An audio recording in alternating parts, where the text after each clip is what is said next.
হে ঈমানদারগণ, তোমরা অবিশ্বাসীদেরকে এবং তোমাদের পূর্বের আহলে কিতাবদেরকে বন্ধু হিসাবে গ্রহণ করো না, যারা তোমাদের দিনকে নিয়ে উপহাস করে এবং খেলতামাশা করে। তোমরা আল্লাহকে ভয় করো যদি মুমিন হয়ে থাকো। যখন তোমরা তাদেরকে নামাজের জন্য ডাকো, তখন তারা ওই আহ্বানকে উপহাসের বস্তু এবং খেলতামাশা মনে করে। এ অবস্থা এজন্য যে তারা এমন একটা জাতি যে তারা বোঝে না।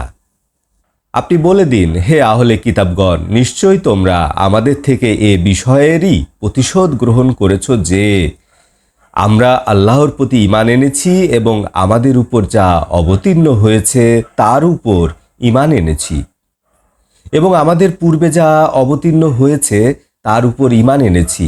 নিশ্চয়ই তোমাদের অধিকাংশ ফাসেক। আপনি বলে দিন, তোমাদেরকে এর চেয়েও আরও খারাপ খবর শোনাবো? আল্লাহর পক্ষ হতে প্রতিদান। আল্লাহ যাদেরকে অভিশাপ করেছেন, যাদের উপর আল্লাহ অসন্তুষ্ট হয়েছেন এবং তাদের কতককে বানর বানিয়েছেন, কতককে শূকর বানিয়েছেন, কতককে শয়তানের ইবাদতকারী বানিয়েছেন, এরা অত্যন্ত জঘন্য অবস্থানে রয়েছে এবং সরল পথ হতে দূর ভ্রান্ত পথে রয়েছে। যখন ওরা তোমাদের কাছে আসে তখন বলে আমরা ঈমান এনেছি, অথচ তারা কুফরি নিয়ে প্রবেশ করেছে, কুফরি নিয়েই বের হয়ে গেছে। ওরা যা লুকিয়ে রাখে আল্লাহ তা ভালোই জানেন। আপনি তাদের অধিকাংশকে দেখতে পাবেন না। তারা দ্রুত পাপের মধ্যে, সীমালঙ্ঘনের মধ্যে এবং হারাম খাওয়ার মধ্যে প্রবেশ করছে। অতি নিকৃষ্ট যা তারা করে যাচ্ছে।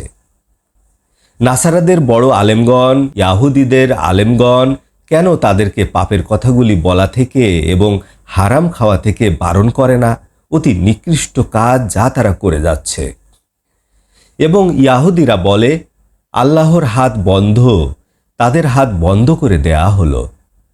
তাদের কথার জন্য তাদের উপর অভিশাপ দেয়া হলো, বরং আল্লাহর উভয় হস্ত উন্মুক্ত। তিনি যেমন ইচ্ছা তেমন ব্যয় করেন। আপনার রবের পক্ষ হতে আপনার উপরে যা অবতীর্ণ হয় তাদের অধিকাংশের মধ্যেই উহা কুফরি এবং বিদ্রোহ বাড়ায়। আমি তাদের মধ্যে শত্রুতা এবং বিদ্বেষ কিয়ামত পর্যন্ত চিরস্থায়ী করে দিলাম। যখনই তারা যুদ্ধের আগুন প্রজ্বলিত করবে, আল্লাহ তাআলা তা নিভিয়ে দিবেন। তারা সর্বদা পৃথিবীর বুকে অনাসৃষ্টি ছড়ানোর চেষ্টা করবে। আল্লাহ তাআলা গোলযোগ সৃষ্টিকারীদেরকে ভালোবাসেন না। যদি আহলে কিতাবগণ নিশ্চিতভাবে ঈমান গ্রহণ করত এবং আল্লাহকে ভয় করত, আমি আল্লাহ তাদের অপরাধগুলি ক্ষমা করে দিতাম এবং নিয়ামতপূর্ণ জান্নাতে প্রবেশ করিয়ে দিতাম।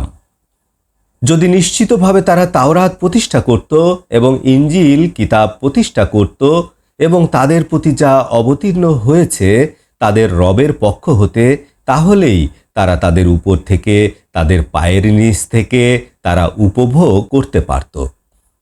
তাদের মাঝে একটা দল রয়েছে উত্তম এবং তাদের অধিকাংশই হচ্ছে যে তারা মন্দ কাজগুলি সম্পন্ন করে।